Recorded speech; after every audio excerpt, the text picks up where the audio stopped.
Hi, Paul.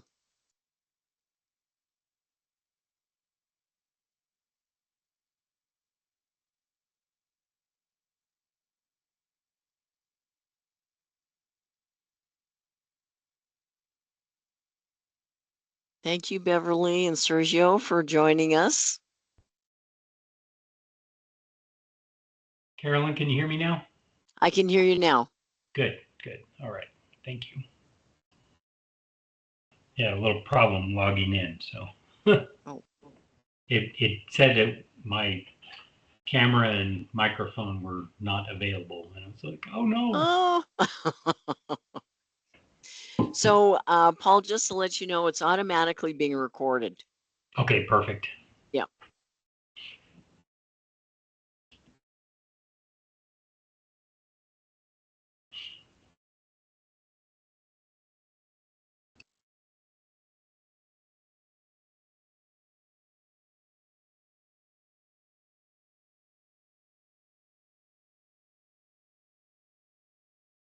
So we have a beautiful day today here in Santa Fe.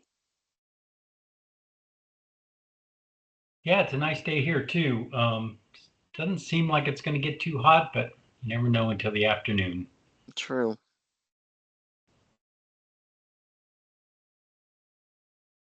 But Ruidoso got hit again yesterday, I think, or the day before. It was yesterday. I saw those pictures again. Those poor people. Yeah. And I was going to mention this to the group. Justin Nutt, the head of our first responder group, Yep. he was contracted, his organization was contracted to go to do response during the first flooding event. So he was down there 4 or 5 days to do kind of mental health response for the disaster area. Excellent. Yeah. So hopefully he's on. He can mention that as well. Right. Yeah.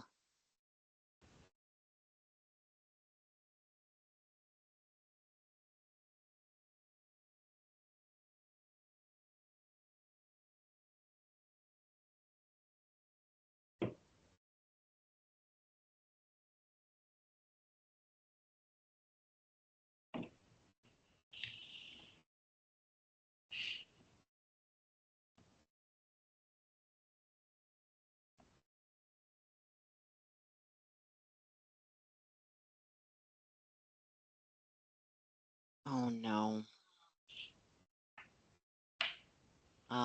We're just looking at the chat.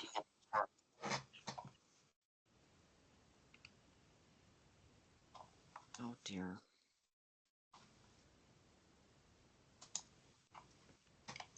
Hmm.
So I am in Ruidoso. We were kind of dodging all the flooding yesterday and got pretty bad. Not as bad as the July 8th event, but pretty bad.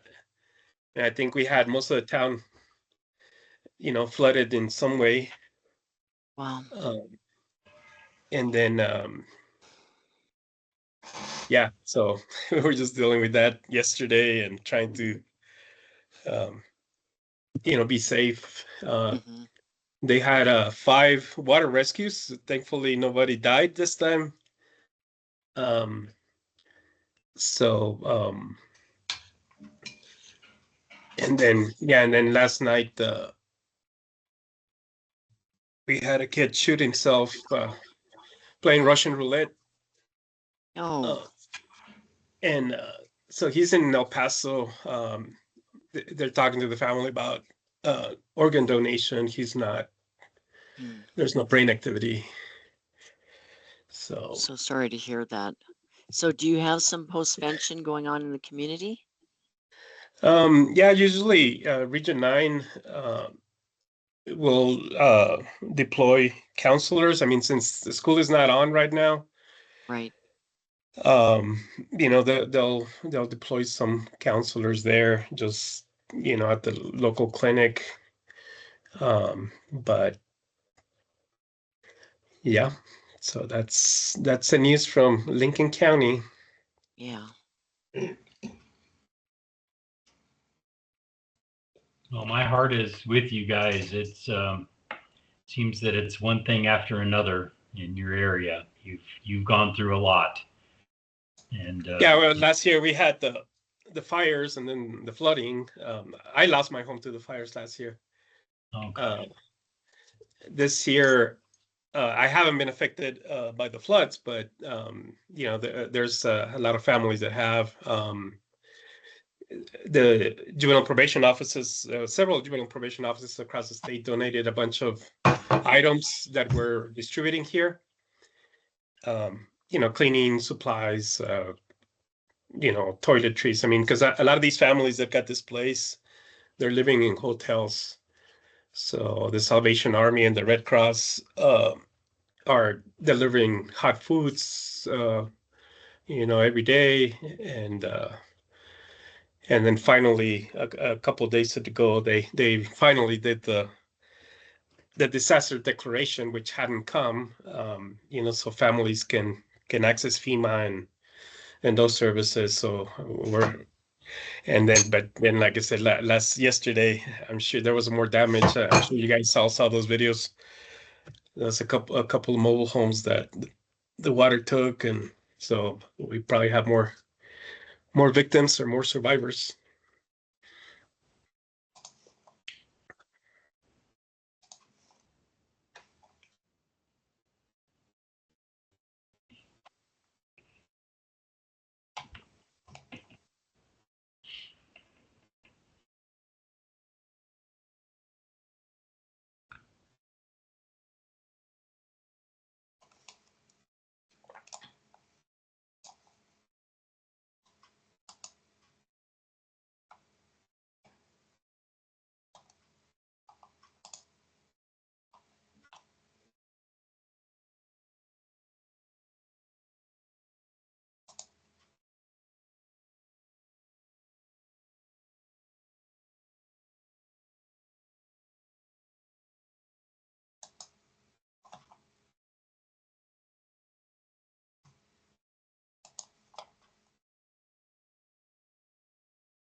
Paul, I muted you. So if you would like to unmute, please.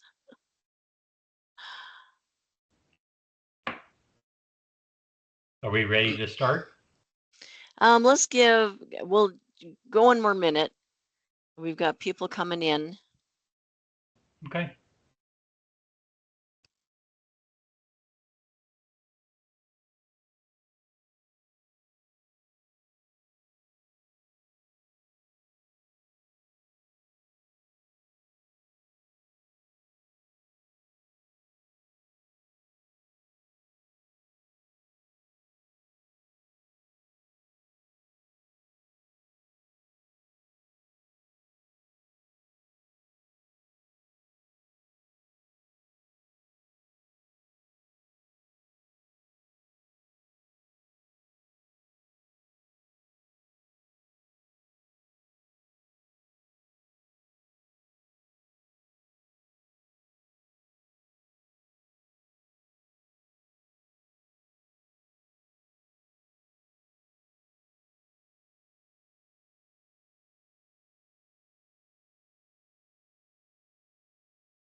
Good morning, everyone. This is Chris Archuleta with DOH Promotional Health.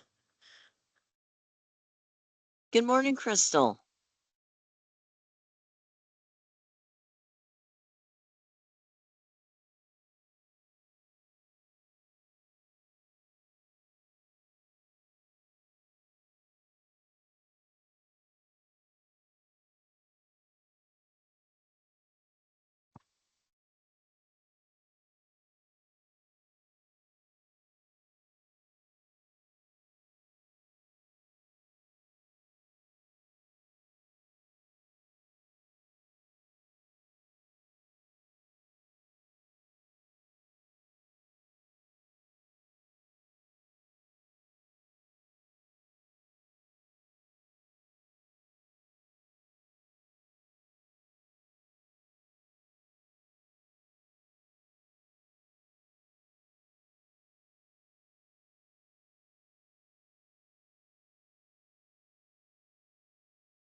All right. Well, I think we're going to get started.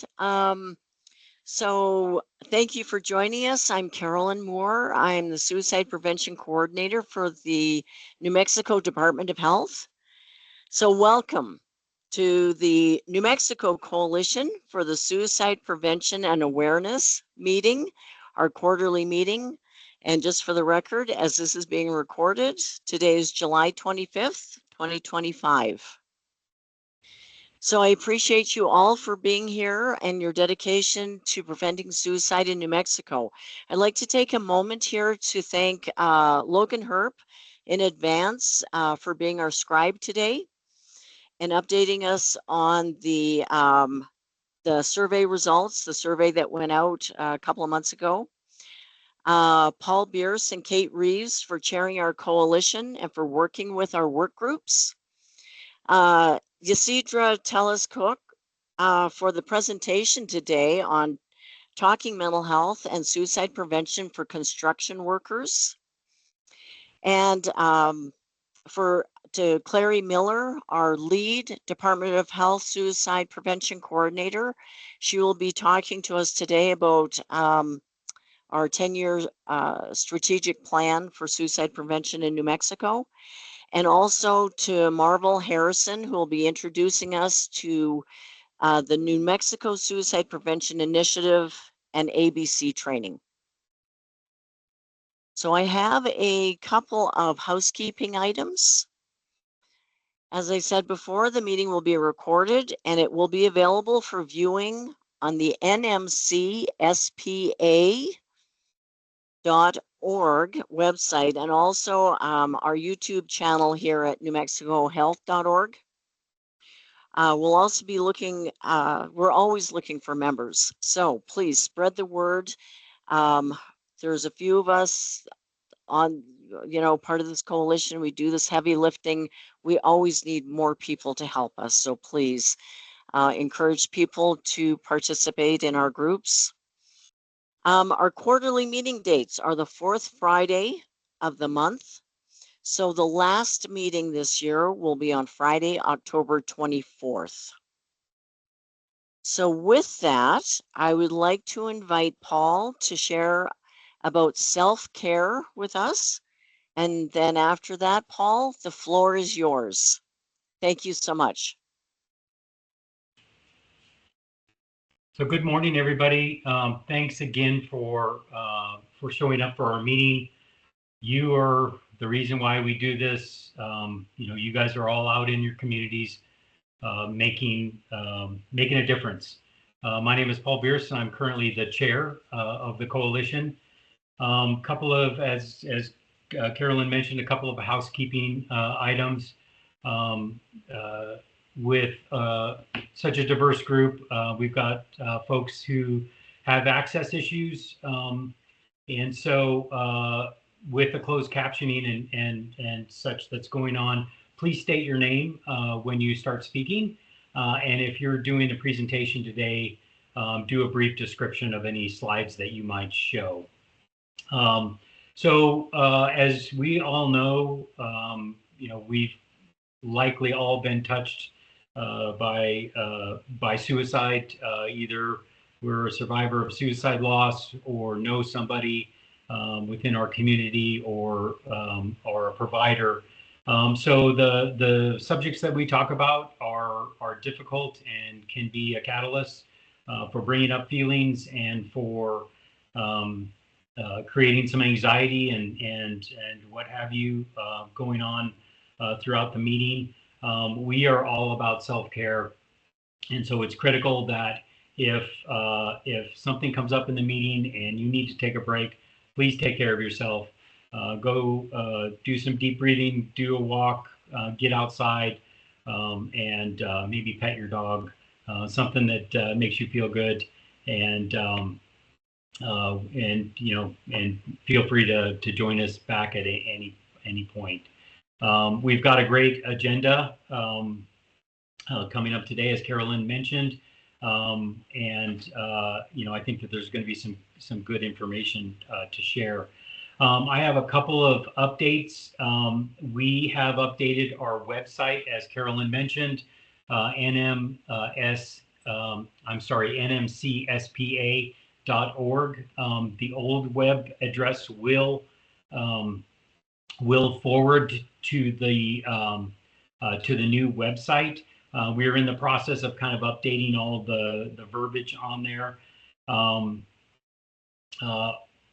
What I would like to see is more interaction with the website. So specifically from the work groups, if you've got something coming up or you wanna tout something that you've done, some outreach efforts, some training efforts, you want to throw some photos in there, reach out to Carolyn or myself, and we can get that updated for you.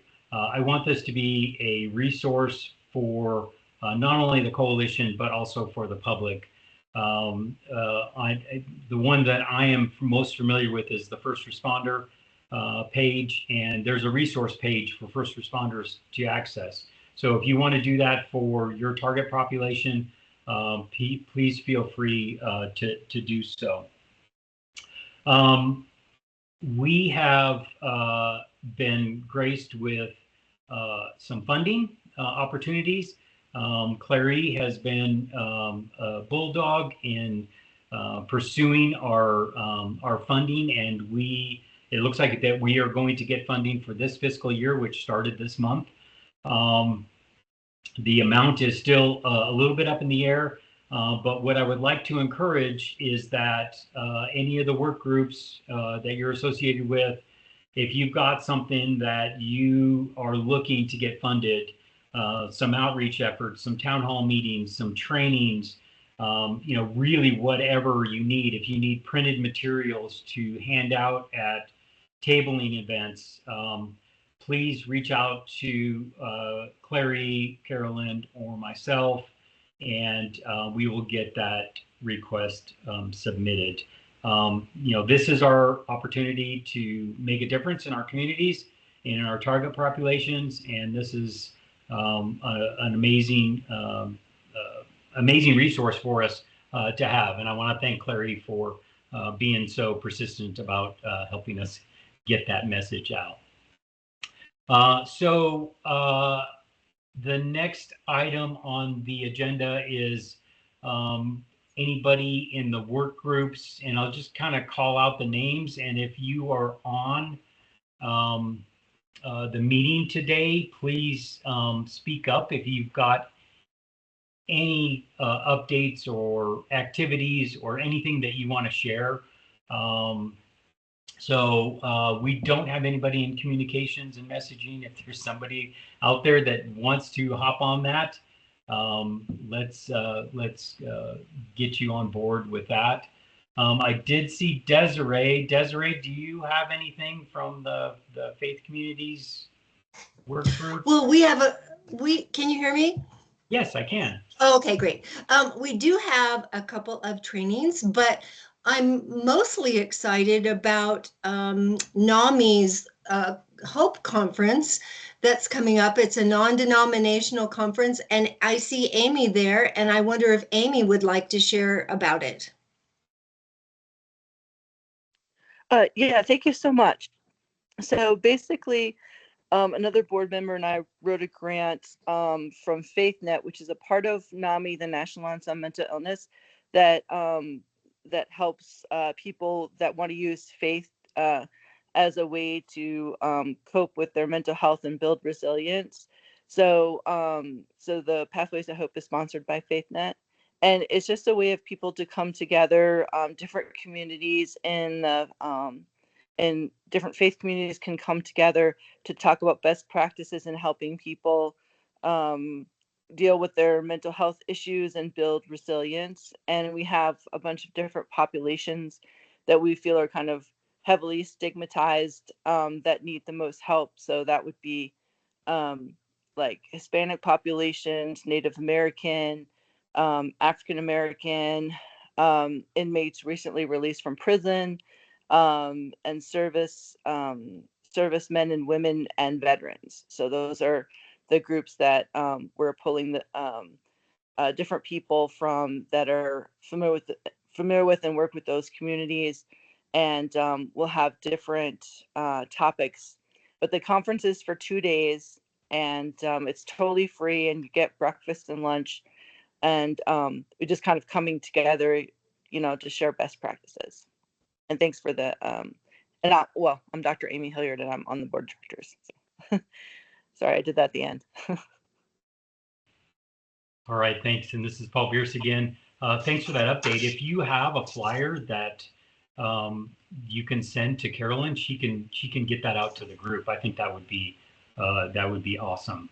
Paul, Carolyn has the flyer, but do you want to give where people can register? Do you want to give that now, or just wait for the flyer to get sent out, Carolyn?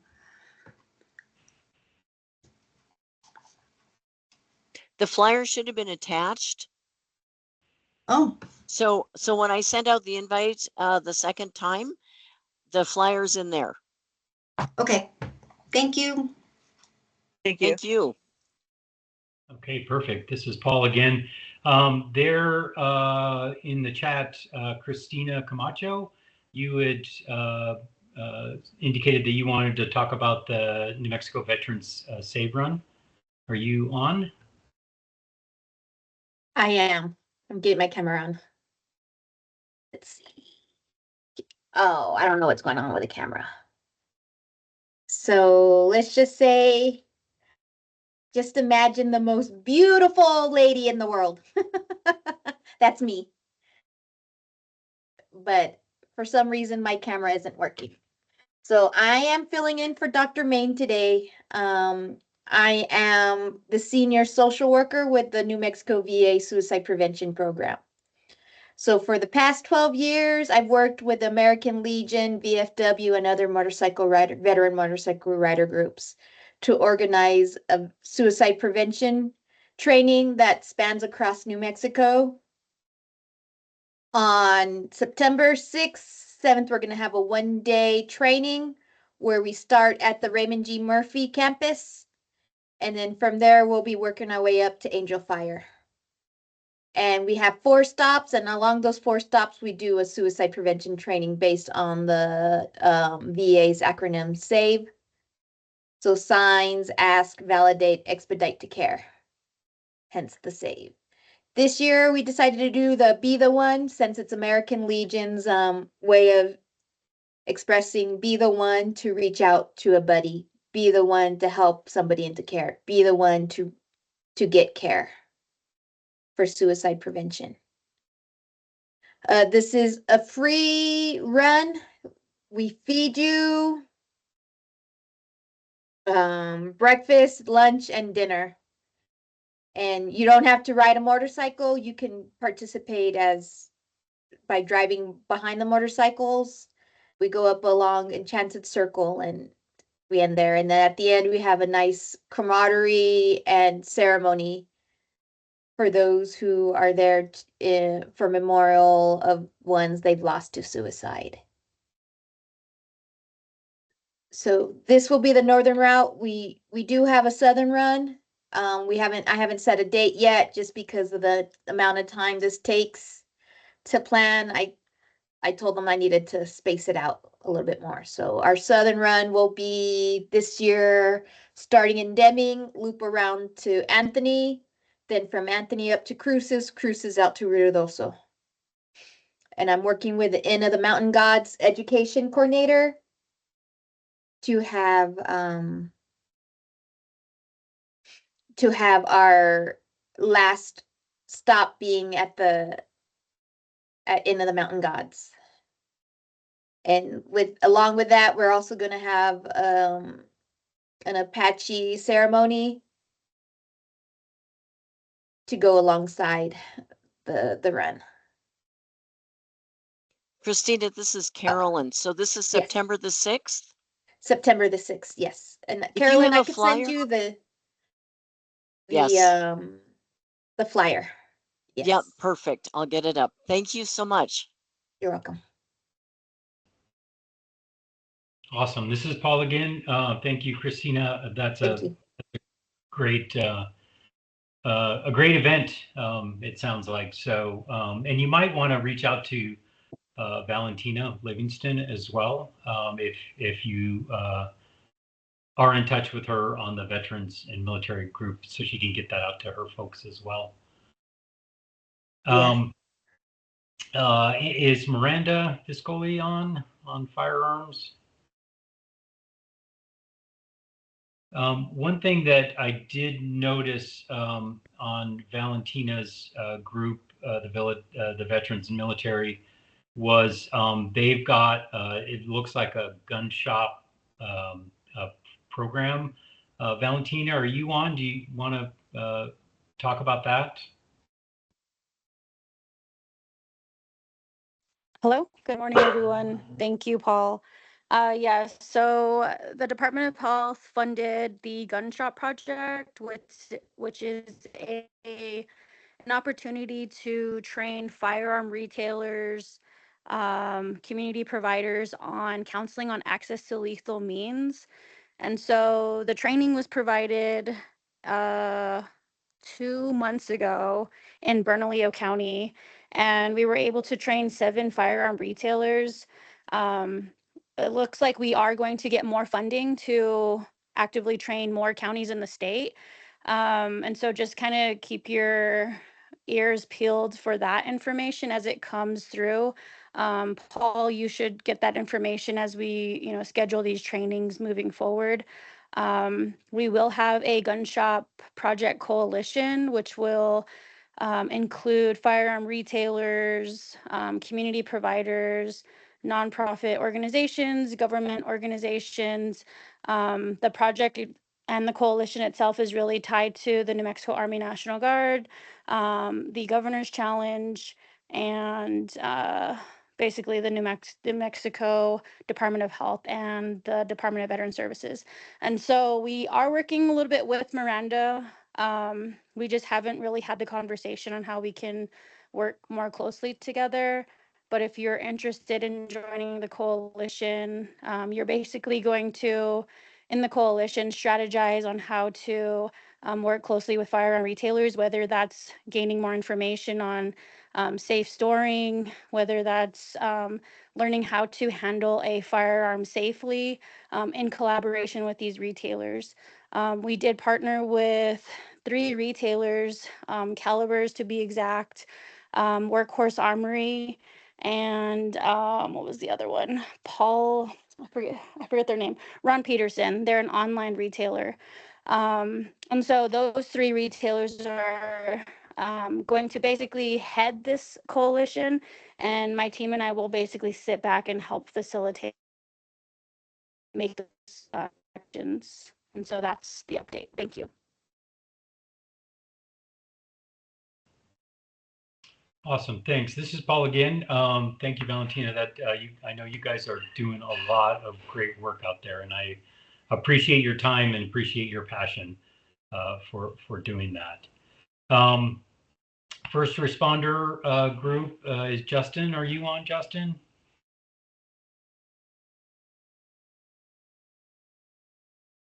Okay, it doesn't sound like Justin is on, but I do have some updates. Just kind of following along with Justin. I mentioned this to Carolyn before the meeting started, but Justin was contracted, his organization was contracted to go out to Ruidoso during the early July flooding to do some mental health outreach. And I know he said that there was, obviously a lot of damage and a lot of kind of mental stress that's in that community. He spoke to many of the homeowners who were affected, and he's doing some great work out there. He is also sponsoring a first responder summit that is coming up.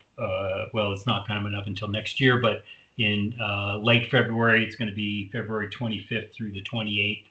I'm not sure if there's a flyer, Carolyn, but once I get that from Justin, or if he sends it to you, then we can post that as well. It went out also in the last email. Oh, okay. The flyer did. Perfect. Thank you. There's also a resiliency summit coming up in August at the Santa Ana casino, or the hotel next to the casino. This is through the Public Safety Psychology Group. This is their third year doing it. I'm going to be presenting a couple of classes there, but it's a great opportunity to kind of learn about the proactive nature of building resilience among our population. So I can send that information as well to you guys. Is Wendy on? Wendy? For the Legislative Policy Group. I know you guys have been very busy with AFSP. Is Wendy on board? Okay. I think Kate was on. I thought I saw Kate in the... Yeah, hi, I'm Kate McDonald. I am the new executive director for AFSP. I've been here less than a month though, so I'm still learning everything, and I'll be joining these calls and looking at all the different groups. If there's anything you want me to relay to Wendy, I'm happy to do so. She and I met and talked about some advocacy training that she's going to be planning, and then of course she'll be planning our spring advocacy day to coincide with the New Mexico legislative calendar. That's awesome. Thanks, Kate. I don't know if you want to mention it, but I know Wendy and Alex attended the advocacy day in Washington, D.C. as well, and met with a lot of our legislators. I don't know if you want to mention that real quick. If you went, I would rather you, because I started after it. So, I mean, I've talked to Alex and everything about it, but I don't know specifically who you met with. Yeah, this is Paul again, and I wasn't able to go. I wasn't invited. I'm sorry. But okay. I saw it on Wendy's Facebook page, and it looks like they met with all of our legislative representatives there, and so it looks like they had an amazing day of advocacy, and I appreciate all of that outreach. It gives us a voice collectively. So thanks everybody for doing that. Teresa Yazzie or Tony Quintana from Native American Group, are you guys on?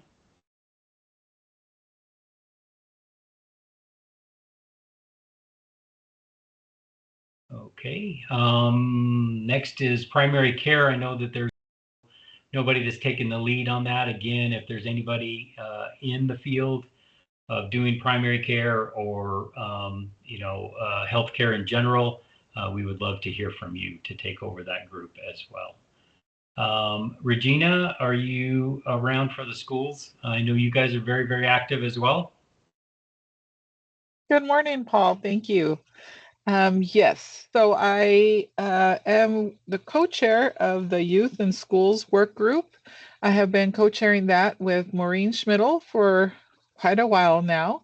Maureen has since moved on to bigger and better things and has vacated that position. So we are currently looking for a new co-facilitator, and what I would really love is if we could find possibly 2 new co-facilitators. Not that I'm not willing to do it. I just would like somebody from the private sector that would be willing to lead this group. I think as both of us were working or work for New Mexico Department of Health, sometimes having that lead from the community, from school organization or a youth organization, someone in private, not public service, would be great. But in the meantime, if not, I am willing to help. If someone would like to jump in and help co-facilitate, I put the information in the chat. We do meet once a month, the second Wednesday of each month via Teams. I put the information there. Then our next meeting is scheduled for August 13th. We do meet at 3:30 to allow any school staff who would like to attend that they're able to get on. If you're interested in being on this group, please email me and I can add you to our information that we send out regarding the meeting and any updates. We've primarily been working on accessing resources for people who work with youth and schools. So any resources to help with suicide prevention has been our goal. And so we will continue to do that and provide whatever supports we can to that group. So any questions or information, feel free to give me a call. And if you're thinking about it, not sure if that's something you want to do, you might want to co-facilitate with me, feel free to give me a call or send me an email and I can just tell you how easy it is and convince you how great it would be. So thank you.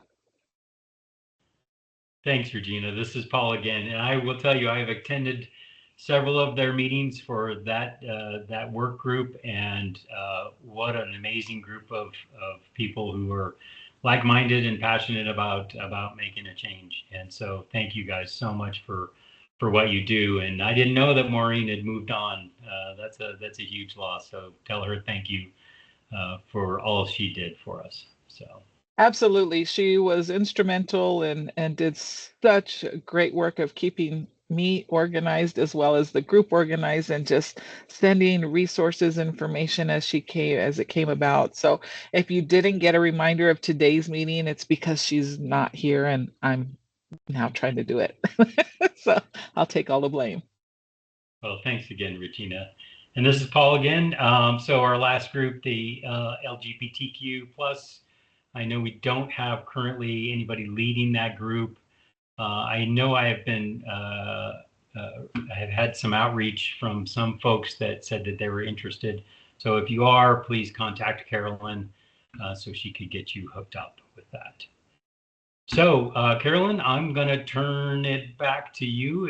And what a great set of updates from the folks. A lot of stuff happening. So this is wonderful. I'm wondering if we want to take a 10-minute break. I realize we're only half an hour into a 2-hour meeting, but we've got Ysidra will be doing her presentation. So if we want to just take a 10-minute break until, I'm sorry, a 5-minute break until 10:35, a bio break for everyone, and then we'll meet back at 10:35 for Ysidra's presentation. Thanks. See you in 5.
All right, that was short and sweet, but we are back.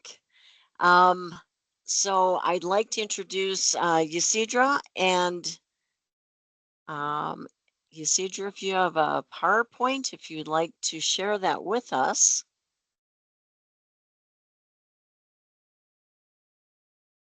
I think you may have to give me permission to share. Okay.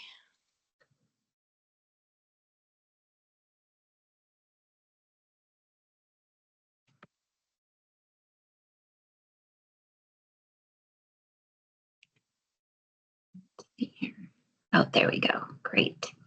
Okay. All right. Is everyone able to see my screen? It is coming up. Yes, that's perfect.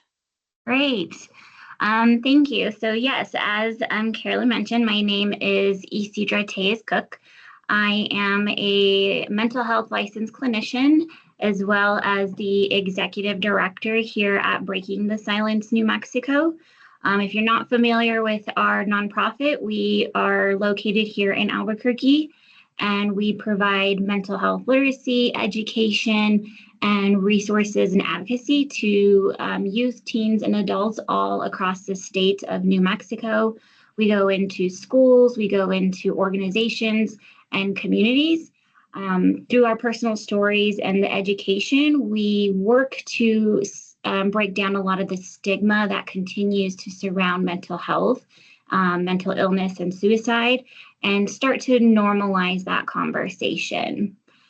So today what I'm going to share with you is one of our lessons that we provide for free within the construction industry. It's an industry that is in high need of support when it comes to suicide. They have one of the highest suicide rates within all the industries right now. And so we have provided this education at free of charge to industries within New Mexico.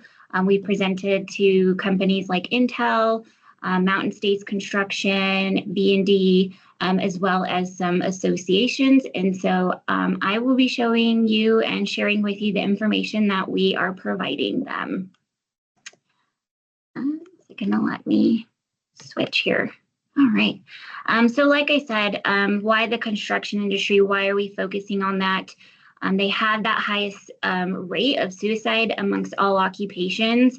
And there is still quite a lot of individuals out there that are taken back and surprised by this statistic. I think it's an industry that gets overlooked a lot. They actually are at a 3 to 4 higher % rate than the general populations of suicide rate. And it's a predominant male industry. And as we know that men are, 4 times more at risk than women of dying by suicide. And on top of that, New Mexico, we're already having a lot of work to do. 1 in 4 individuals experience mental illness. In New Mexico, in the national average, it's 1 in 5. And people in the construction industry are almost 6 times more likely to die by suicide than any other on-job site accident that happens. And it's very common. Those accidents that happen on the construction sites are very common. And so to hear that, suicide is at a higher rate than an on-job site injury goes to show that there needs to be more work done and support than just physical safety. So we like to start off with them, letting them know the reality of mental health and mental illness. We can provide the resources that, to where to go if they're in help, but really helping the crew members and these individuals understand and receive the education about the reality of mental health and how their mental health and physical health are so important when it comes to the work that they do. And so teaching them the difference between what is mental health versus mental illness. We all have mental health, everyone in this room, whether it's good or bad, it's what keeps us going. It's what's got, helps our mood today on how we're feeling on this nice Friday. And just like our physical health, if we neglect our physical health, we are going to develop a physical ailment. We're going to have, diabetes, or we are at risk of a heart attack if we neglect our physical health. And that's the same with our mental health. If we are not maintaining it, just like our mental illness, we become susceptible to developing a mental illness. And sometimes those are just out of our control.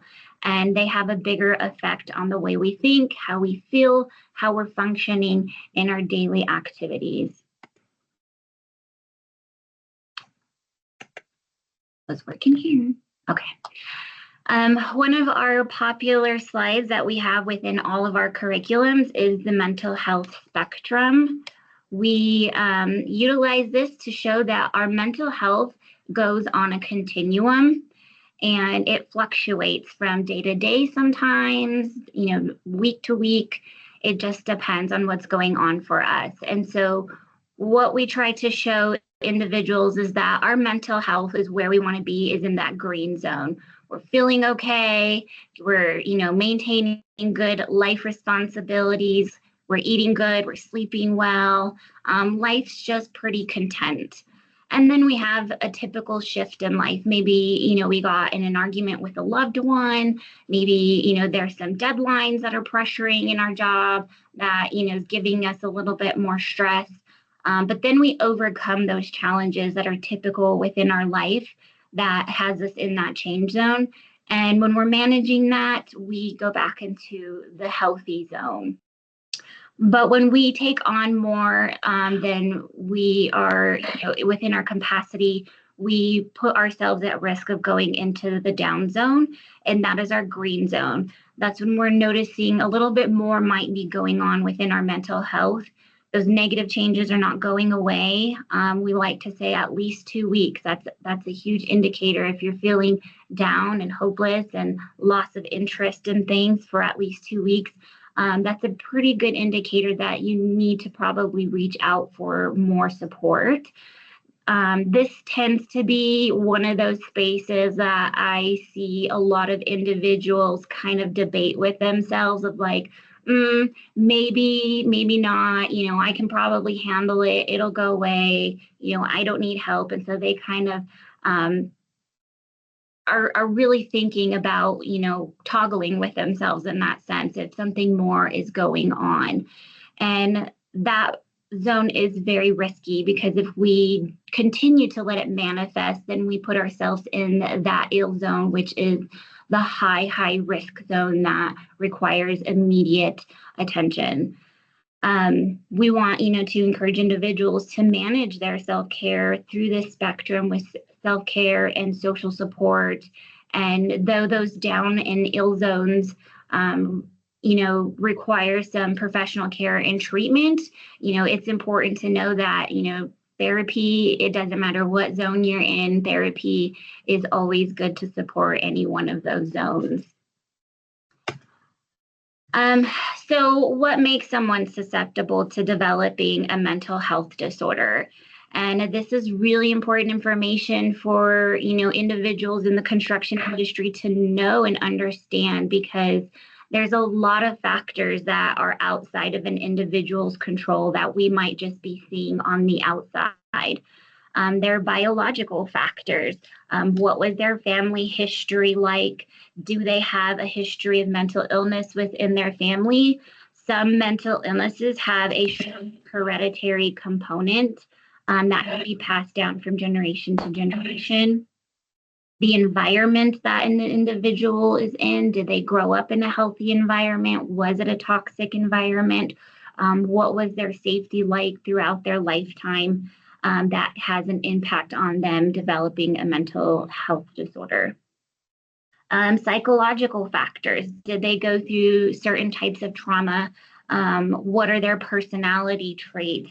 Do they have good, healthy coping skills? Do they have low self-esteem and self-worth that has an effect on other factors that can contribute to a mental illness? And then our social and cultural. Depending on our social and our cultural environment, how they support and they, aid our mental health is very important and can have an impact. our lifestyle. Are we eating correctly? Are we engaging in substance use, alcohol, drugs? That can all have an impact on our mental health, exercise, the way we eat. And then last but not least, our development. How's our brain chemistry? Are we having, imbalanced neurotransmitters? Did mom have a healthy pregnancy? And, did we meet all of those healthy attachments and milestones growing up?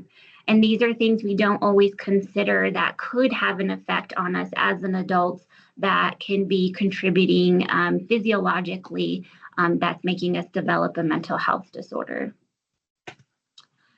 We do go through the adverse childhood experiences with the crew members because we all experience life. We work with all our individuals, but we do not know what each one of us have gone through throughout our lifetime that can have an effect on our mental health. And what we have found is there's a lot of individuals in the construction industry that has at least 4 or more ACEs. If you're not familiar with the ACEs, it's traumatic events that occur, between the ages of 0 to 10. An average of 1 out of 8 adults have 4 or more ACEs, and the more ACEs that we experience throughout that early childhood and teen life, we become more susceptible to developing not only a mental illness, but also a physical ailment later in life. These are the 10 main ones. There are some research that shows that we are now saying that death of a loved one, racism, traumatic environmental experiences, and poverty are also in that category of ACEs as well. We love to show the video by Dr. Harris on YouTube if you're ever interested in how child trauma affects our mental health. It's a great video to reach out to and get some more information on that. And so what are those risk factors? We love to show this slide because we encourage individuals to take score of their ACEs that they have experienced. And if they've had 4 or more, then this is the risk that they can be at short-term and long-term. That toxic stress that continues to make us remain in overdrive and become hypervigilant. And we become at risk of developing and forming healthy and stable relationships within our life. And long-term effects. There's, go ahead, sorry. Where's it at? They want us to talk to anybody internally about them. Could you please mute your mic? Not you, Yasindra. Okay, thanks. Long-term effects, a person with 4 or more ACEs, they're at risk of having stroke, cancer, attempting suicide, having depression, and more likely to become an alcoholic. And so a lot of times we don't think about how these factors can contribute down to childhood trauma if we are experiencing any of these physical and mental health ailments. The type of stress within the construction industry, there is no doubt that the construction industry is a high stress environment. Stress is a part of our everyday life. We need good stress. Stress helps us get deadlines done. It makes us be responsible for things. But when we are managing our own personal stress on top of a high stress environment within the industry, then we are putting ourselves at really high risk of chronic stress. And that chronic stress is just because we can manage it and just because we can do it and survive day to day does not mean we should be functioning at that high alter level of chronic stress. It's really, really risky on our body. And so if we're in the construction industry, we're dealing with chronic stress. We've also been exposed to traumatic stress on top of the work-related stress. construction workers are driving, miles across the state. They're staying overnight away from their families.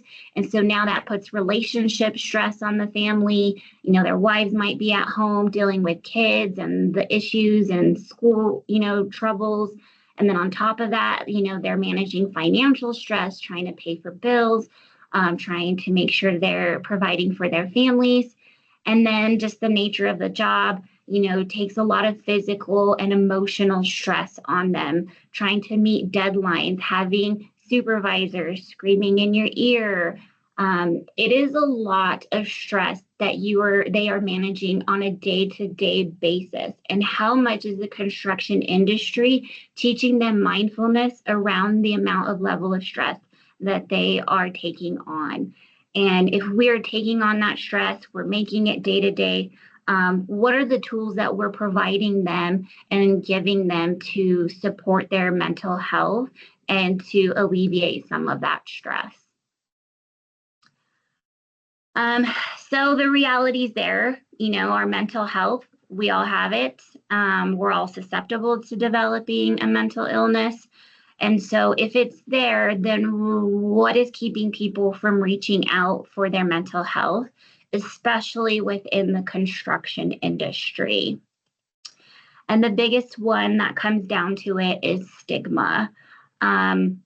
Stigma is the common denominator between all of our curriculum that we provide of what does that stigma look like, not just in your, external environment, but your internal environment at work. Lack of support and understanding, maybe you don't have a crew team or a supervisor or foreman that, understands mental health that you might be struggling with that day.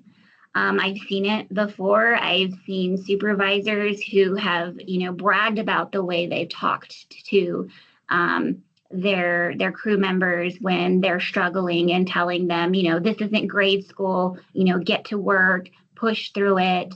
I don't want to hear you complain. And, having to deal with that in really long hours and hot sun can put some strain on them and make it less likely that they're going to reach out. Access to resources. They might not know where to go. They might not know exactly where to start. Sometimes individuals just need you to lead them to the right step to take in order to get the help that they need. One of the biggest ones that we continue to, or the common one that we hear about, is shame and pride. This was one that we got from surveying Intel. That was the number one factor that kept them from reaching out for help was shame. I know that there is a survey study that was done in Australia, and 78% of their construction workers also said that shame was the number one indicator that kept them from reaching out for their mental health. Fear about being harassed on site. What are some of the things that their crew members are going to say? Are they going to get bullied? There's a lot of, locker room talk that goes on in the construction industry, and which makes an individual sit in silence when they're struggling. People not treating mental illness like a physical illness. Our culture, if our culture does not support it, if it's kind of looked down upon, our construction industry in New Mexico is, there's a high, indigenous and Hispanic community, and it's still, taboo, or there's a lot of stigma that we just brush it under the rug, and, you just toughen up and you keep moving forward. Job security is a big one. Are they going to, have their job? Is it going to affect their job? Especially in an industry where there's a lot of job insecurity within the construction industry. Trying to find that time to take off. I, as a therapist, I do work with construction workers, and I try my best to accommodate them as much as I can, because I understand that one week they might be able to make it, and the next that they're not going to be able to take the time off. Self-reliance. they, want to just rely on themselves to take care of it, and I can do it on my own. I know what I'm doing. I don't need to talk to a stranger about my problems. Vulnerability, vulnerability can be a very scary thing. If we reach out to somebody and we're vulnerable about our struggle and we don't get the support or the help we need, and then we go to another resource, we have to be vulnerable all over again. And that can be very challenging, especially if you're reopening a trauma that you're trying to work through. And then, of course, not wanting to burden others. And so this is a lot of factors that contribute to individuals from reaching out for help. And one of the things that I try to encourage within the construction industry is, even if you are someone who is not struggling with your mental health, be mindful about some of these factors that you might be contributing to or participating, not knowing, that could be keeping someone else from reaching out for help. And at least we can be an ally in that.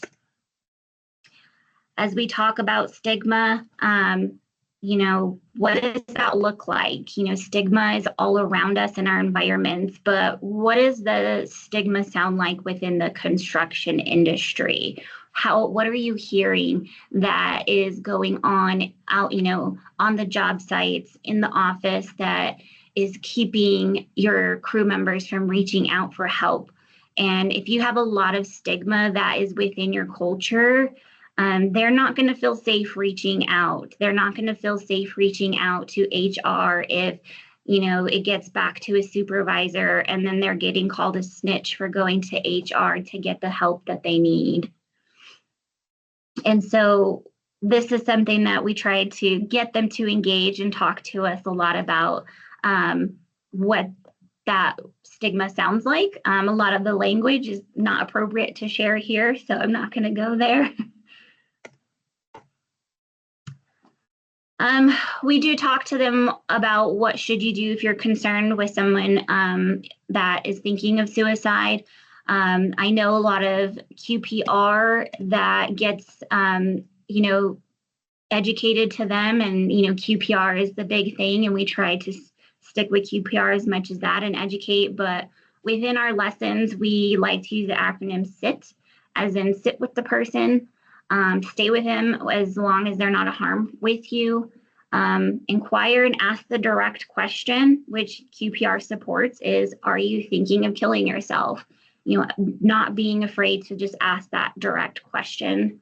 Take them serious and listen, and then tell someone, make that referral, be brave, get them the appropriate help, get them on that crisis line, check in to see if they have a therapist on hand that they're supposed to be reaching out to. Do you need to take them to the supervisor? Do you need to call 911? But evaluate that and getting them the help that they need. One of the metaphors I love to, or, examples that I love to use from Brandon Carlson. He's a safety manager from the Granite Construction from the Nevada region. And he always says, check your engine light. Check your people's engine light. When in the construction industry, if we have a $500,000 piece of equipment and that check engine light comes on, what do? We stop the job and we check all the codes underneath to see what is going on. And it needs to be the same with our crew members. If they have check engine lights going off, we need to be checking in on them of what is going on, and stop their work and get them the help that they need. And so, what are those things that we are giving as tools to support their stress and their mental health? And it's easy to say, just go do some self-care. Easier said than done, and it can be more complex than just going home and taking a nice nap. There's 8 different types of self-care. And if you are struggling in a financial situation, on top of, struggling with your mental health, you're already now struggling into those 8 categories of self-care that can have an impact on your mental well-being. And so just being mindful of these different 8 categories that you might be neglecting when it comes to your self-care and having an effect on your mental health, and what can you do to kind of nurture those areas. So what can we do in the construction industry? This is an article that I thought was very interesting that was titled as Construction Silent Killer, when it was addressing the mental health concern and suicide rate in the industry. And that is, because it's still a secrecy within the construction industry. A lot of crew members are dealing with this in silence. And so how are we breaking the silence and creating a safe culture within your organizations? And that might be opening the dialogue about mental health and starting to normalize the conversation, reforming those policies, bringing in those suicide prevention programs into the organization, bringing them to your people and starting to train your people on the spotting those warning signs, taking, accountability within the culture around a lot of verbal abuse that is happening. I've talked to, a lot of friends within the construction industry about, the reprimanding and the abuse that goes into the job. And a lot of it is they're trying to get their supervisors to understand you don't have to abuse and reprimand your people to get productivity and quality work. Going into a work, situation environment like that on a day-to-day basis is very, very stressful. Some of the things I hear, I can never imagine talking to my people that way. Provide resources, crisis lines, and support to your team. And so there's a lot of things that the construction industry can do. There's a lot of these that are already being put in place with a lot of, associations and local construction industries now. Another one of the acronyms that Brandon Carlson uses with his crew is using, leaders do more. We all know that you don't have to be in a leadership role to be a leader, but do more.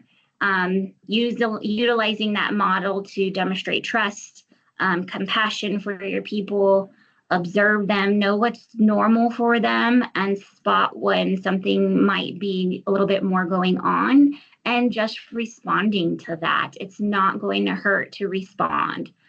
And empower your people. Positive reinforcement goes a really long way. Clearly what they're doing, when it comes to reprimanding, it's not working if we're losing crew members to suicide at a high rate. Some of the resources that we provide to them is, the crisis lines, letting them know about those crisis lines, that they are there for them to access. If they are concerned and having an immediate suicidal ideation crisis, referring them to, Presbyterian Hospital or UNM Center. If they're looking into getting in a therapist, going to Psychology Today, you can filter out a therapist for you that you feel like is going to support your needs.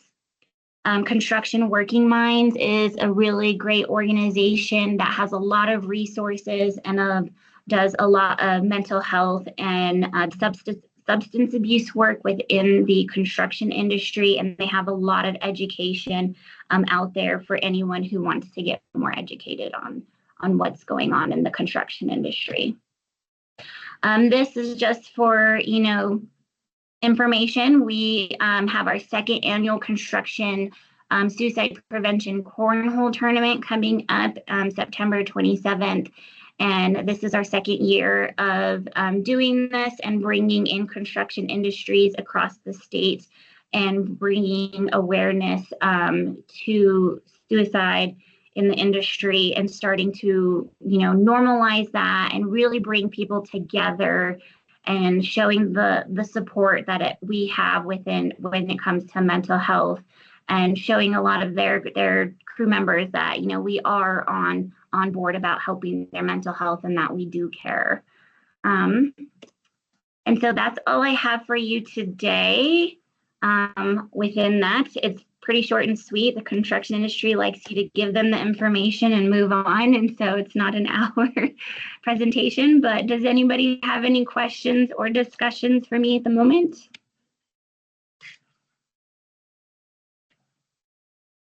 Ysidra, this is Carolyn. Thank you so much. Wonderful information. And I will remember, check your engine light. That's something that will stick with me. Does anyone have questions for Ysidra? You may just unmute and speak up.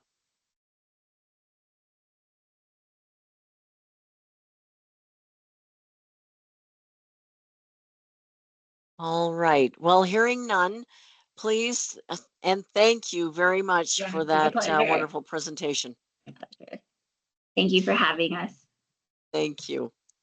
And I will actually, if you want to get me that, the flyer for your 9/27 event, I will post that. Excellent. Thank you. All right. Well, if I could ask Logan to come on, and she's going to share with us our coalition survey results. Yeah, can you hear me okay, Carolyn? Yes, I can.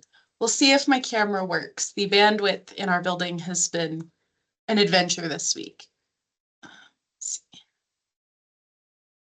if it will share. Is my screen loaded too? Okay, perfect. Well, good morning, everybody. I am Logan Herp. I'm the Injury Prevention Evaluator here at the Department of Health. And I'm going to just quickly run through some of the annual partnership survey results from the survey that was sent out at the end of April. So the survey itself, we sent out a couple of emails at the end of April, beginning of May. And from that, we had 31 people who responded to our survey, which is about 10% of the total listserv. And for online surveys, that is a really, really good number. So in the rest of the slides today, I'm going to just go over kind of the demographics of the organizations that participated in the survey, some feedback from the coalition, and then at the very end of the survey was voting on the name change, which was announced this morning. So spoiler alert, there's a new name. So about half of coalition members who took the survey are suicide loss survivors, which just shows how important this coalition is, not only for the work that it does, but for building that community for people to be able to come together. When we look at the kind of organizations that took the survey, most people were healthcare organizations, nonprofit, state government, but we have really good representation from a lot of different diverse groups across the state. Some that aren't listed here, but were included in some other groups were people who work in federal government, things like that. Most people said that they were active in the coalition or that their organization was active in the coalition. People who said that they weren't, things like staff turnover or they had just joined their organization, those kinds of things were reasons people weren't active. So for the most part, everybody who is involved in the coalition is very active and engaged. When we look at work groups, we asked about participation in work groups. There's pretty good participation across all of the work groups, with healthcare and school and youth organizations having the most participation. We also asked for recommendations for additional work groups, so things like construction or people re-entering the community after incarceration. Those were some highly requested work groups. And as we've seen this morning and talked about this morning, those are some high important populations affected by suicide. Then we asked more questions relating to overall county and support of mental health. For the most part, people identified that their county did support mental health. For the respondents who said that their county didn't, they cited like lack of resources or just smaller population counties, not necessarily the county not supporting mental health, but that they didn't have adequate resources to fully support mental health to the way that they believed that they could. We also asked questions of organizations. If you could have funding and a magic wand, where would you direct your funding to? Most people said programs and training and kind of bolstering current events and current programming. Other direction of funds included more just like outreach type collaborative networks, but gave specific examples instead of these broad categories. Same thing here. If you received funding, what programs would you develop? Most things were around services and education. So providing more support, especially to youth and resources and prevention, and then education again for youth and strengthening what already exists. We asked specifically about coalition meetings and feedback for coalition leadership. So most people, about 2/3 of people, said that they wanted breakout rooms in future meetings as opportunities to network or collaborate with people in the coalition.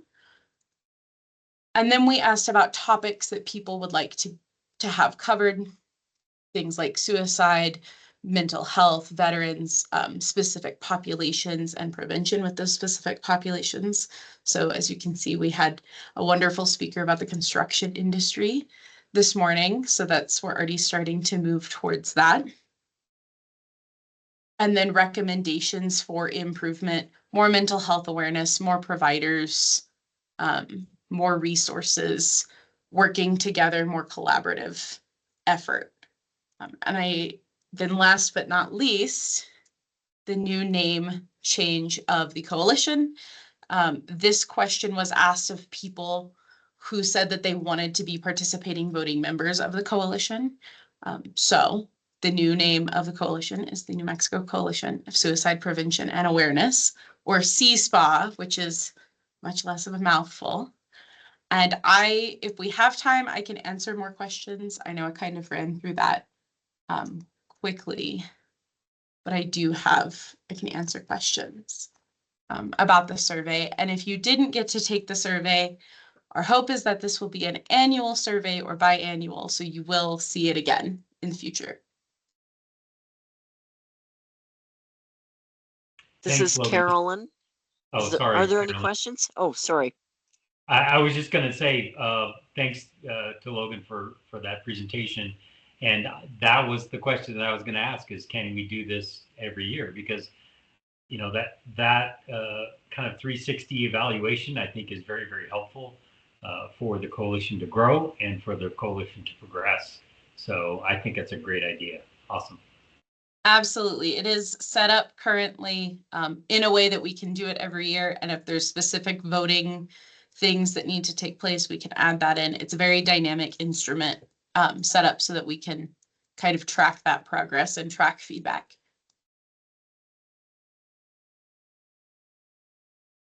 This is Carolyn. Thank you so much, Logan.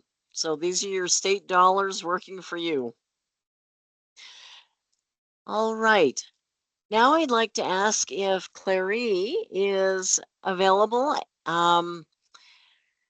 Clary's been working very hard on our state strategic plan, and take it away, Clary. Thank you, Carolyn. So I was hoping today we would be able to show you our state strategic plan for the next 10 years and look at all the cool graphs and all the work that went into it. But unfortunately, it is still in the process of approval through our communications team.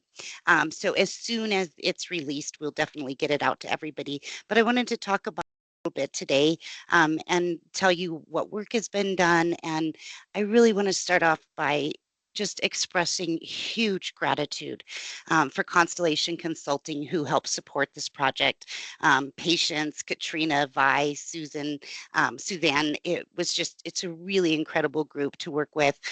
They put so much in to this plan and really just did an incredible job. So the whole thing with the index is about 100 pages long. And what I can do is I want to read you the dedication. So many people in this space have been touched by suicide loss. This is really for all of us, all New Mexicans. The dedication page reads, the New Mexico Department of Health 10-year suicide prevention strategic plan for 2025 to 2035 is dedicated to the lives lost to suicide, individuals with suicidal experiences, friends, families, colleagues, and communities affected by suicide, and everyone who works tirelessly to prevent suicide in New Mexico. Together, we believe that we can and we will make a difference by saving lives and providing help, hope, and healing to New Mexicans impacted by suicide. That dedication will be in the version that's published, but I spoke about Katrina, and many of you know her. I don't believe she's here today.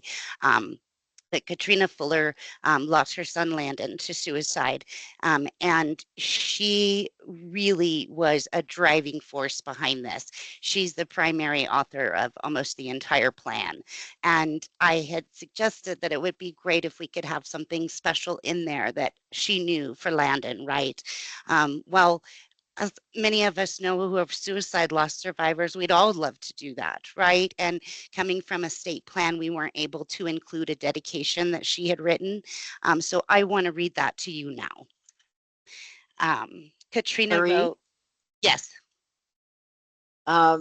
Katrina's here. Katrina, if you would like to, do you have the dedication? Would you like to read that to us?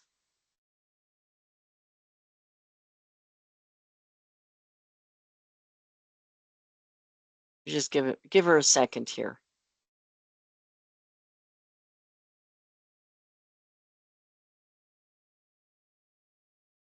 Or Katrina, we could have, okay, she would like to have Clary read it. Okay, thank you very much. I'm so glad you're here, Katrina, and I am absolutely honored to be able to read this dedication on your behalf in your presence. So Katrina wrote, for Landon Fuller, my little boy with superhero dreams upon angel wings. I love you 3,000 exclamation point. Always and forever, Mom.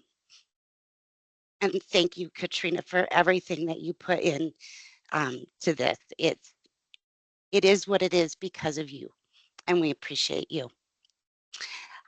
So what's in the plan, you ask? Our 10-year plan is for each New Mexican to lead with kindness. No, I'm kidding. I wish it was as easy as that, right? A lot more to it than that. It's based on the 4 strategic directions of the National Strategy for Suicide Prevention. Those are community-based suicide prevention, treatment and crisis service, surveillance, quality improvement, and research, and health equity in suicide prevention. For those like me in this room, you may be wondering, is equity staying? Is it okay to have it in there? As of today, equity is staying throughout the plan. So our plan includes data and statistics, population settings, risk and protective factors, warning signs, as well as interventions and treatments. During the development of the plan, a community needs assessment was done, and several of those participants are here today, and I want to extend gratitude to them for their time and input. Guidance for implementation, including action plan, communication plan, and continued evaluations of what we're doing in New Mexico. The plan closes with New Mexico's commitment to long-term support and prevention, continuous improvement and innovation, collaboration with external agencies and communities. So I'd like to read the last portion of the plan to you. As the state plan is unveiled, NMDOH does so with a deep commitment to its enduring impact. NMDOH's responsibility does not end with the completion of this document. Rather, it marks the beginning of an ongoing journey to save lives and protect the well-being of New Mexico's citizens. We are determined to continually improve strategies, embrace innovation, and engage communities to build a sustainable future where suicide prevention remains a top priority. Together, we can create a legacy of support, hope, and resilience that transcends generations. Beautifully said. I cannot express the level of literal blood, sweat, and tears that went into this project and the amazing folks who made it happen. Congratulations for a job well done. I anticipate a few more weeks for the plan, and it will be linked on the new coalition website, as well as the NMDOH website, which is getting some way overdue updates, thanks to Carolyn. So since we won't be meeting before September, which is Suicide Prevention Month. I think that's kind of silly. Everyone in this room would agree every month is Suicide Prevention Month, right?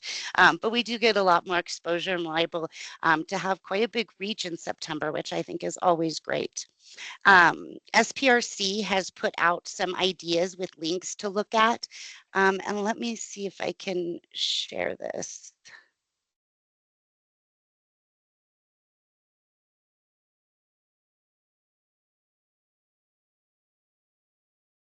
Okay, sweet.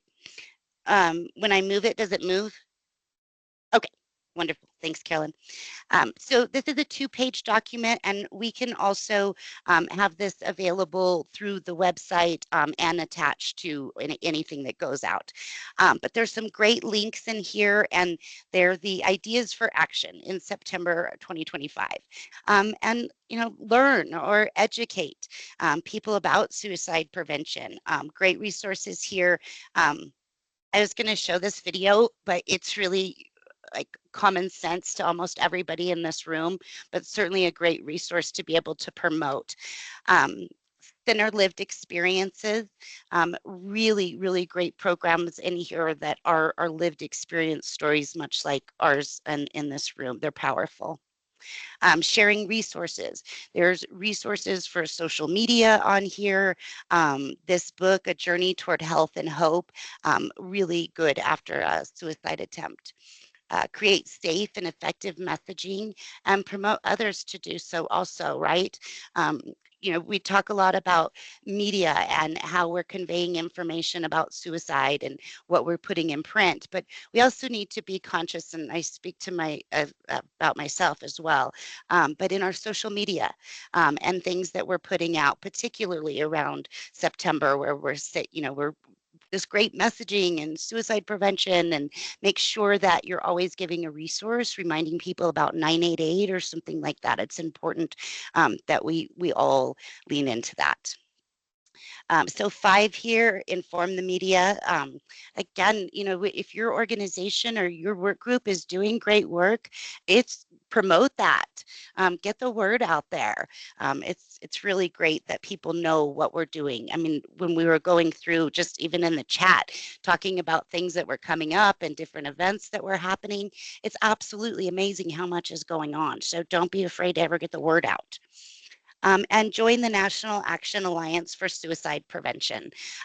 Their hashtag is Be There, and that again is where most of our state plan is based from, is off of that strategy. Enhance the capacity of states, territories, and tribes to prevent suicide by promoting the state prevention infrastructure, which again is part of our 10-year plan. SPRC, this website here, does have a lot of information specific to New Mexico. They do go down to each state level, and they will also be having the 10-year strategic plan on their website as well. Encourage help seeking by spreading the word about these crisis services. 988, NM Connect, right? Really good time to get those, get the word out on those. We like to think that, just about everybody knows about 988 by now, but you'd be surprised. Not everybody does. So it's always worth mentioning and promoting. And support the 988 Suicide and Crisis Lifeline. Be the One Too is another promotion that's going on, and that's a really great resource. So explore different ways to help different communities, right? It may be volunteer work, it may be delivering some cookies to a firehouse, right? Just these little things that we can do to show people that they matter. And promote Suicide Prevention Awareness Month. SAMHSA has a great toolkit. It's got everything you need for social media in it. You can pop those up and know that you're providing safe messaging. Number 12, September 10th, get involved in World Suicide Prevention Day. So talk to your work groups, talk to your colleagues, friends, families, see what exciting, fun things you can get going on September 10th. Take 5 minutes to complete 5 action items in the National Council for Suicide Prevention's campaign, and the link to that is there as well. Participate in an Out of the Darkness community walk, AFSP. I was going to mention them again a little later too. They have their walks in New Mexico, Albuquerque, Las Cruces, and Santa Fe, I believe. But they are powerful. If you haven't attended one, particularly as a suicide loss survivor, it's 10 out of 10. It's just an incredible event. And there's a QR code here. You're welcome to scan that. I'll leave it up for a couple seconds. And this is so that you have all of the resources on your mobile phone. So some great ideas there. And again, we can attach this for your reference as well. So I'll go ahead and stop sharing. Let's see. I did want to reiterate too about the event for Breaking the Silence. That really is an incredible event. I saw the pictures from last year and it was just great. So again, the walks in New Mexico through AFSP are powerful events. New Mexico Fight for Life, their annual gala is on September 27th in Santa Fe. The flyer to that is also attached. Some groups, I talked to some youth groups in Albuquerque, and they're going to be painting rocks to say 988 and putting them around Albuquerque. And I've really gotten into this painting rocks thing lately. It's pretty cool to do. And I would love to see some rocks around for Suicide Prevention Month in September.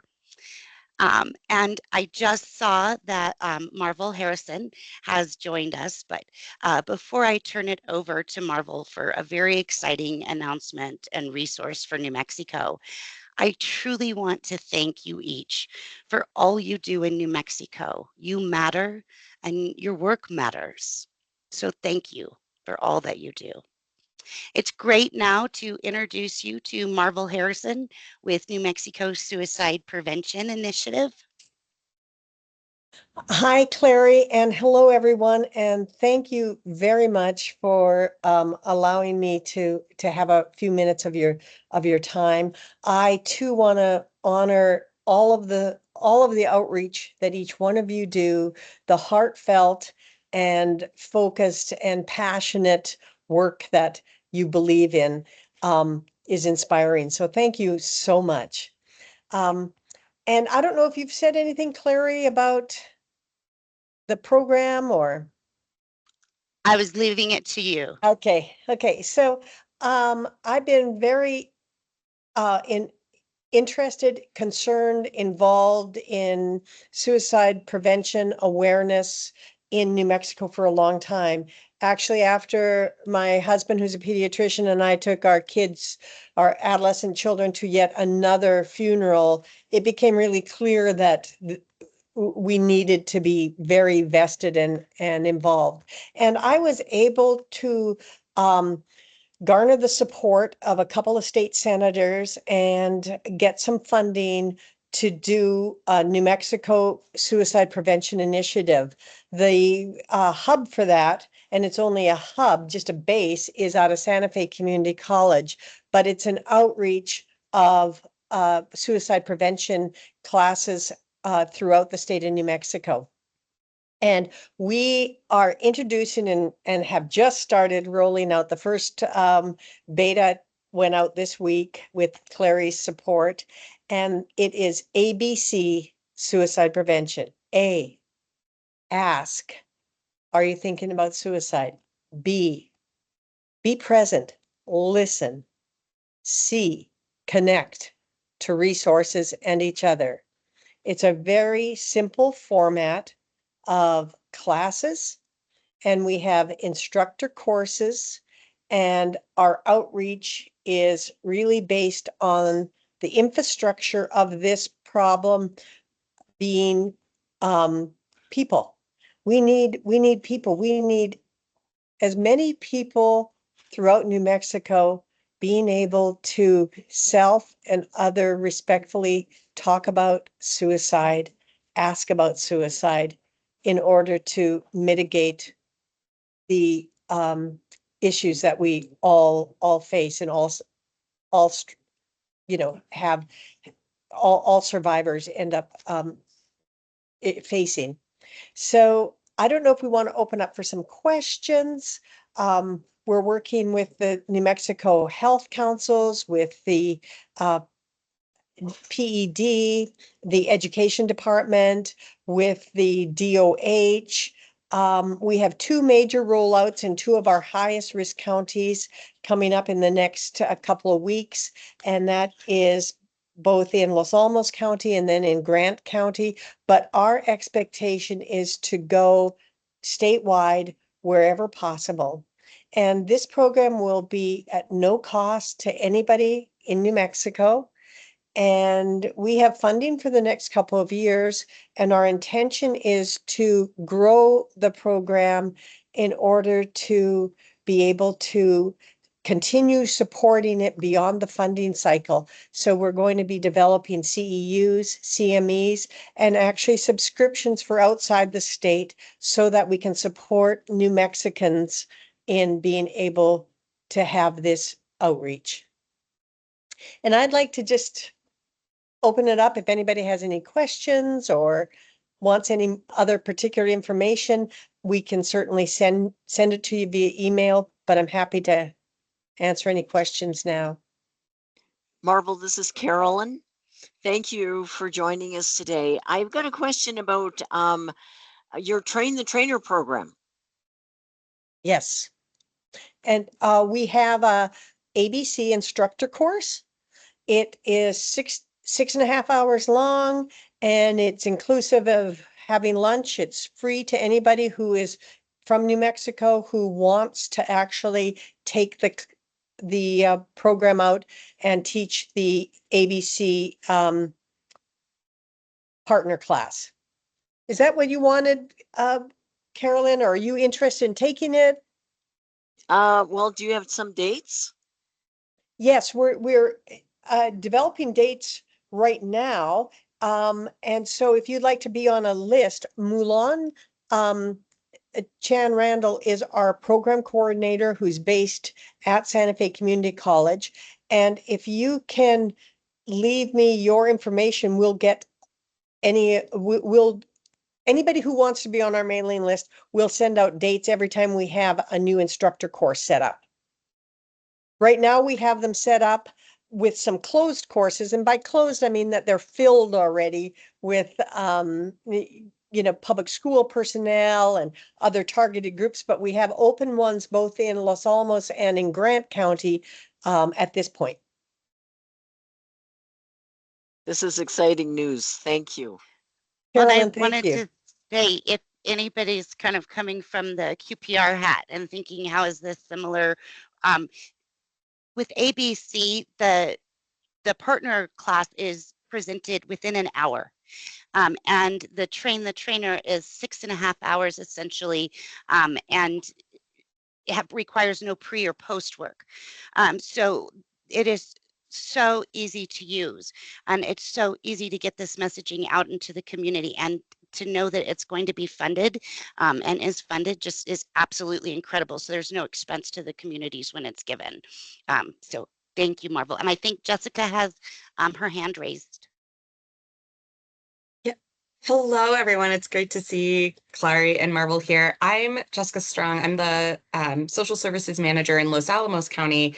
And I just wanted to piggyback on what Marvel was sharing. For the courses we're getting set up kind of community-wide here in Los Alamos to get this going. If anyone has questions, wants to come to a training, wants to chat about maybe how to do a county-wide initiative, social services has partnered with our community foundation to try to get as big an imprint as possible. So I can also put my information in the chat, and if you're around and want to come to the training or just want more information, Same as Marvel and Clary, always happy to talk about it and share kind of what we've learned as we've been getting it started. So yeah, thanks. And thank you, Jessica, they hosted such a beautiful collaborative event county-wide that Clary and I were able to attend and present at in May. It was really very terrific. So we're in a real groundswell and very excited about the outreach of something of this capacity. Okay, well, I've got a couple of questions. Hi, this is Paul. My first question is actually to Carolyn, is there a way that we can get a tab maybe on our website to have the information so it's easily accessible for classes that are coming up, or how to request a class, or the train the trainer classes that might be helpful for a one-stop shop for everybody. Excellent idea. Thank you, Paul. And then my other question to you, Marvel, is, and it may be really early to be considering this, but just a thought for the future. I know that some training curriculums will have kind of the basic training, and then they will have training that has some cultural competencies for specific target populations. So, I'll just use mine, as first responders, of having something that's specific for first responders. But I would think that something for, the Native American indigenous communities, something for youth, that might be something to consider down the road. And we have that in the plan in the next probably 2 quarters, that it'll be for veterans, emergency responders, for indigenous, for LGBTQ plus, a lot of different capacities, including construction workers and outreach. We're working with the ACG right now and with the steel workers, so we're targeting those groups. But thank you, Paul. Any suggestions and information people have as ideas, boy, we are open. We want this to be as streamlined and as sludge-free as possible in terms of access for everyday people. We are a people-based problem. We're a people-based solution, and our infrastructure is people. We need instructors who are willing to reach out to classes, whether it's your local Rotary Club, your ASECIA group, your book group. I don't care. Whoever's going to listen. I've taught it on my kitchen counter with the neighborhood, put my laptop up there and let's just go through this, because I want as many people around me to be as informed, to make decisive, appropriate, respectful decisions in a crisis. From my perspective, as a former paramedic, I will tell you that, I equate it to something like CPR, right? It is truly life-saving, and it is something that every person can do. And so this is the version of that in suicide prevention. So you're absolutely right, Paul. It is the CPR, and I sometimes liken it to CPR is the appropriate intervention for a heart attack, and ABC is the appropriate intervention for a broken heart. Beautiful. I love it. And based on the comments, there's a lot of people that are interested and want more information. So that's awesome. And thank you for being so proactive, and thank you for being accessible to our group. Thank you so much. And I'm available. Clary, can you gather any names or contacts of people who want to? Absolutely. And I wanted to remind everyone too that the flyer is attached to the calendar invite, and there's a QR code on that to where you are able to register and connect with Mulan. And I will capture everything from the chat here. And we Very are just exciting. we are just on the onset of getting classes set up. If you're in a position where you could host an instructor course, either in your organization or within your community, we have open heart and open ears to listen. So thank you. Thank you so Bye-bye. much, Marvel, for your time Yep. today. Thank you. Thank you, Marvel. Appreciate it. Thank you. Well, Paul, I think that is our agenda. So if you'd like to wrap us up, I just want to remind everyone that our final coalition meeting for the year will be October 24th. You'll be getting information about that prior to the meeting. And I'd like to thank everyone for what you do for suicide prevention here in New Mexico. Thank you. So I just have just something that kind of came up during the meeting today that I mentioned it to Carolyn yesterday, but it really was accentuated by some of the topics today. My outreach has always been, except for this group, which is very general, has been to first responder groups. And I do a lot of training and what have you for that. Over the past couple of months, I've had the opportunity to do training classes for populations outside of that comfort zone, so to speak, for me. Last week, I did a class for corrections officers at the Metro Detention Center. And, even though I didn't know their world, it was a very, very powerful class, and they shared a lot of insight on the stresses of being in the corrections industry. And so thinking about that today with the construction industries and how needing they are, it's really a good opportunity for us, even if we're not in the construction industry, to know that we all share, I always say trauma is trauma, and we all share that stresses that we have in our life, and then we can make a difference. The other class I did was really, really outside of my influence, and it was a group of volunteers from NOAA, the National Oceanic and Atmospheric Administration. They were the ones that go and help marine animals who get stranded on beaches and what have you. And that was trauma, that's trauma to them. And they were very, very, they have a lot of compassion fatigue associated with that because they're constantly doing that. And so it was really interesting to hear their perspective and how we can all learn from that and help each other.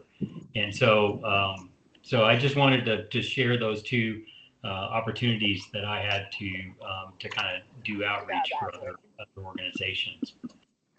So since that's the end of our agenda, I do want to open it up. Yeah, go ahead. We have got a question from Shannon. Shannon, go ahead. Okay. Hi. So I work with the Health Council for Lincoln County, as well as the Mesclera Responsible Gaming Program. And I just wanted to share, I put it in the chat. We're having our upcoming 6th annual Community Glow Walk for suicide prevention, and that will be in the Mesclera community. Also, just hearing all these great resources, we host a regional health fair on October 18th. And I would love for some of these programs to be able to have a booth at our health fair. There is a $25 fee, but we will waive that. We have some sponsors that can cover that if that's something that your program can't do as booth fees. But I would love to have some of these resources come to our health fair. So if I could share that, we're in the process of getting that flyer put together. If I could share that with you, Carolyn, to share with this group, that would be awesome. And then my third thing, is I'm also the president of the Responsible Gaming Association of New Mexico, and we have our own 1-800 our helpline. And I was wondering if that ABC training would fit for our operators to take that training, or if there was more of a specific training for helplines to do some of that intervention. So Shannon, the answer is absolutely yes. And we're currently working with Poison and Drug Control because they have the same situation with people calling in and how to handle those. So we have a special training program for that, and I would be happy to work with you on that. Awesome. Okay, thank you. Yeah. Okay, perfect. This is Paul again. Just to open it up for anybody on the call that has some updates that we haven't covered yet. Just raise your hand or unmute and speak. But this is your opportunity to share anything that you've got going on in your organization or work group.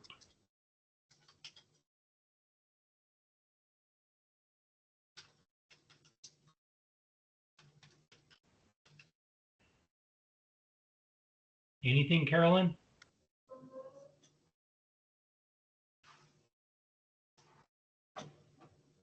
I don't see anything in the chat.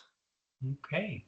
Well, it sounds like we're going to give you guys 15 minutes back for your day. I would like to leave you with the reminder that Clary has been just so wonderful in getting us some money, and let's get some requests in there to fund some of these programs to make a difference in your communities.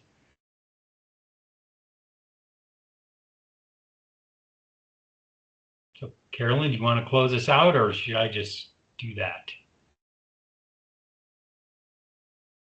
Well, I just hope I see everyone in October. Paul? Awesome. Well, great meeting. Thank you all for being here. Thanks for the great presentations.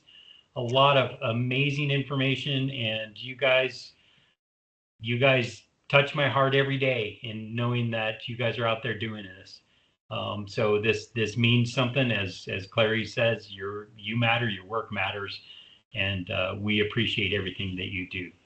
So thanks, everybody, and we will see you in October. Take good care, everyone. Bye-bye.